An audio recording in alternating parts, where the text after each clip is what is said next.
Salut! Ce soir, j'avais envie de vous présenter un livre, de faire une petite review sur un livre. J'ai fait beaucoup de reviews sur des jeux de tarot et je me suis dit qu'en fait, ça intéresserait peut-être certaines personnes que je parle un peu des livres que j'ai lus sur le sujet et que je vous les montre en fait.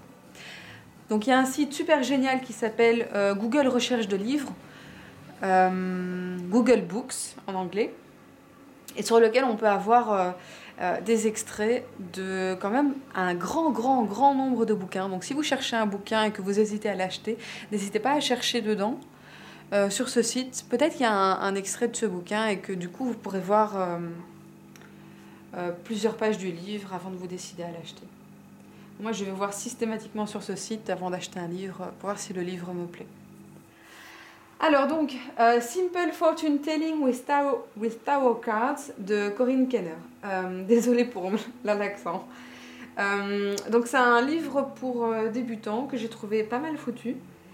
Et que oui, c'est vraiment adressé aux personnes qui débutent dans le tarot. Alors évidemment, c'est un livre en anglais puisque je ne lis qu'en anglais. J'ai quelques livres en français quand même que je vais peut-être vous présenter un jour, qui datent d'une dizaine d'années, pour être honnête, puisque je les ai achetés il y a quand même beaucoup de temps, enfin très longtemps, quand j'ai commencé à étudier le tarot. Donc je ne sais pas s'ils sont encore édités à l'heure actuelle, je ne sais pas si vous allez les trouver facilement, mais je pense que je vais quand même vous les présenter un jour ou l'autre. Alors, donc...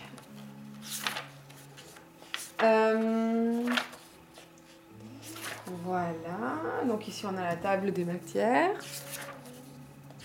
Comment utiliser ce guide? Voilà, comment choisir un jeu de tarot.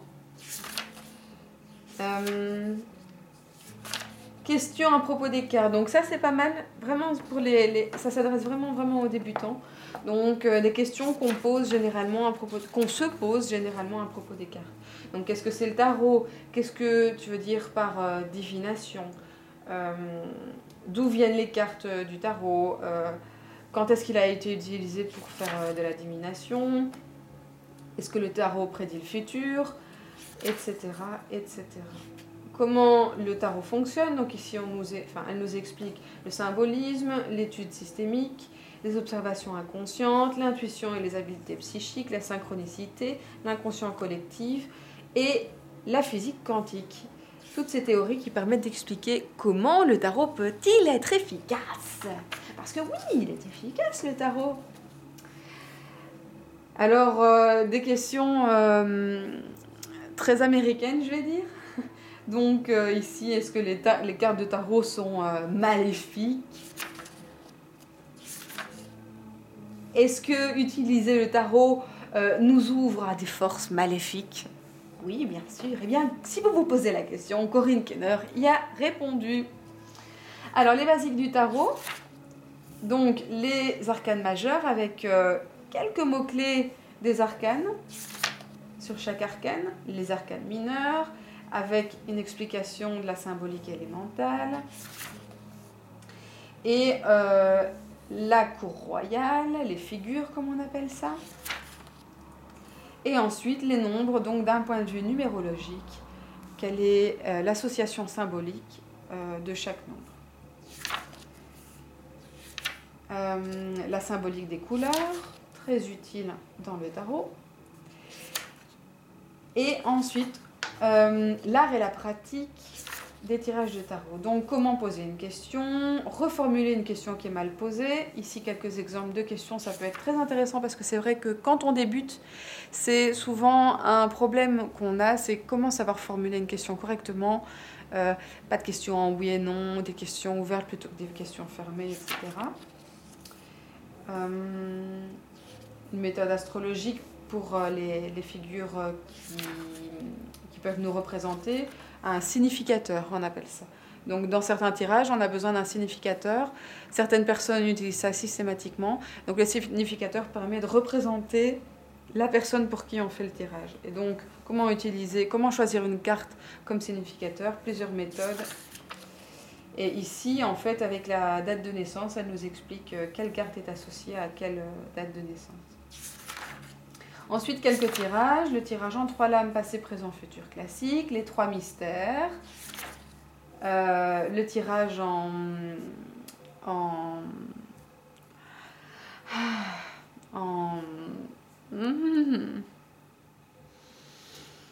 j'ai un trou, je ne sais plus comment est-ce qu'on dit en français. Ça m'arrive souvent. Ça, c'est le problème quand on lit énormément en anglais. On comprend très très bien les mots en anglais et parfois on a des... Enfin, personnellement, en tout cas, j'ai des trous par rapport aux mots en français et je me souviens plus quel est le mot en français. Alors, le fer à cheval, c'est ça. Or, ce chou. Alors, la croix celtique, classique. La roue de fortune, classique aussi. Les 6 mois depuis maintenant, à partir de maintenant. Voilà. En 6 mois, je trouve que c'est un tirage assez intéressant qui montre bien que, en fait, plus on tire, plus on fait un tirage qui va loin dans le temps, moins le tirage va être précis. Donc, le mois présent, il va y avoir 6 lames pour parler de ce mois-ci. Le mois prochain, il va y avoir 5 lames, le 3e mois, 4 lames, le 4e mois, 3 lames, le 5e mois, 2 lames et le 6e mois, 1 lame, pour bien montrer que ce sera de moins en moins précis et que c'est difficile en fait de prédire l'avenir, si pas pratiquement impossible. J'en parlerai peut-être dans une autre vidéo. Cartes sauvages, comment interpréter des cartes sauvages, les cartes qui tombent dans un tirage qui tombe de nos mains. Alors, comment interpréter une carte seule? Comment interpréter les cartes en combinaison? Ici, quelques tableaux de combinaison. Ici, c'est le tableau de Waite. Ici, c'est le tableau de Crowley qui sont très intéressants. Et puis, comment interpréter les cartes renversées. Alors, ensuite, ici, étape par étape, elle nous explique comment tirer les cartes. Ici, votre rôle en tant que lecteur de cartes, en tant que tarologue, si on peut dire. Qu'est-ce que c'est, les prédictions, etc. Quelle limite mettre aux prédictions.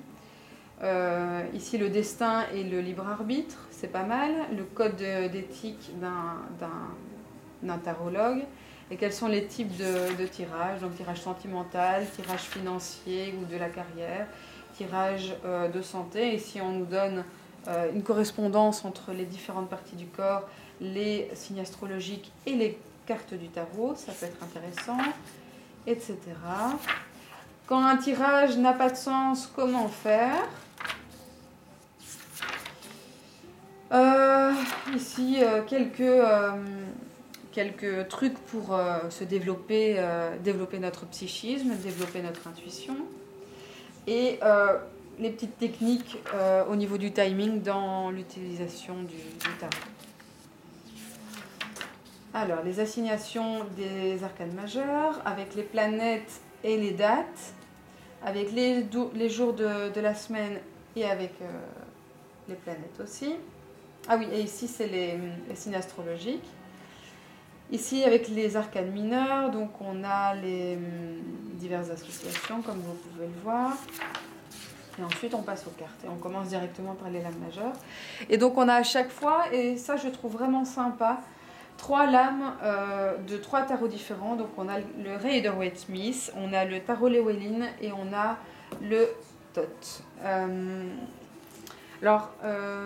Donc, je trouve ça vraiment intéressant parce que je trouve que pour étudier une lame, c'est vraiment une bonne idée que de se baser sur l'observation de différentes lames issues de différents jeux. Ça nous donne un panel de significations et de visions différentes qui peuvent être très intéressants pour justement cet apprentissage. Donc, on a à chaque fois pour chaque lame donc le nom de la lame et ensuite une espèce de sous-titre, une petite phrase symbolique correspondant à la lame. On a à chaque fois la description de la lame dans chaque tarot, donc toujours dans le Rider-Waite-Smith, puis dans le Llewellyn, puis dans le Thoth. Et donc elle nous décrit la lame, les symboles qui sont présents sur la lame, les couleurs, etc. Donc ça c'est la description pure. Et ensuite, voilà, c'est le voyage du fou. Ici on voit toutes les lames parce qu'elle nous parle du voyage du fou. Et ensuite, à chaque fois, pour chaque lame, on a donc la partie plutôt, on va dire, significatrice de la lame. Donc, les diverses significations que Corinne Kenner associe avec la lame. Alors, soit on est d'accord, soit on n'est pas d'accord, évidemment. On se sert de ces significations pour construire les nôtres propres. Et jamais utiliser ce qui est écrit tel quel dans un livre. C'est uniquement de l'enrichissement. Et c'est une base. Et ensuite, quelques références, donc des mots-clés, la lame renversée, connexion mythique, au niveau du nombre, la signification du nombre, et les associations astrologiques. Et donc on a ça pour chaque carte. Voilà, donc ici la description des 3 lames, et au niveau symbolique, donc la signification de la lame, puis quelques mots-clés, la lame renversée, quelques autres mots-clés, les connexions mythiques, donc ici on nous dit que le magicien est associé à Mercure, et on parle du dieu Mercure, et puis au niveau du nombre, donc la symbolique au niveau de la numérologie, et ensuite les associations astrologiques. Ainsi de suite pour toutes les lames majeures, pour toutes les lames mineures, c'est la même chose. Donc les bâtons. Alors, les coupes ensuite. Voilà. Quelques exemples. Vous voyez. Puis, les épées.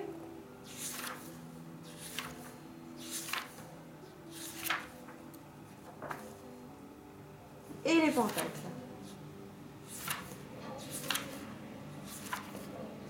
Alors, il y avait une suite pour laquelle j'ai oublié de regarder. Voilà. La suite, en fait, de coupe, il y a eu une erreur au niveau de la réalisation du livre.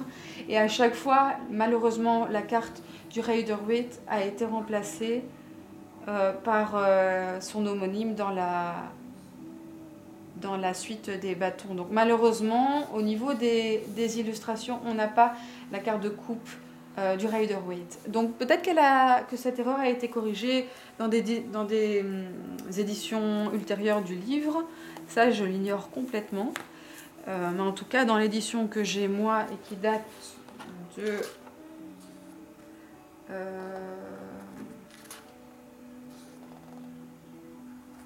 2007, oui, 2007.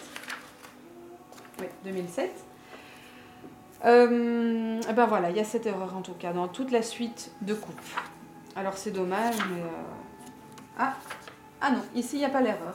4 de coupe, donc en gros il y a cette erreur pour l'as de coupe, le 2 de coupe, le 3 c'est bon.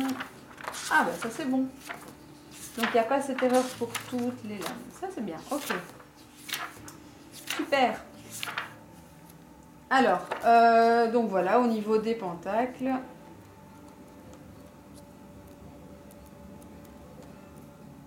Alors, ici le livre se termine avec quelques exemples de tirage et c'est pas mal parce que ça, voir des exemples de tirage, ça peut être vraiment instructif et enrichissant parce qu'on peut voir un petit peu comment une personne interprète un tirage et voir un petit peu ses techniques, ses habitudes. Et ça peut être vraiment, vraiment intéressant, comment elle associe les lames, comment elle perçoit le message d'un tirage.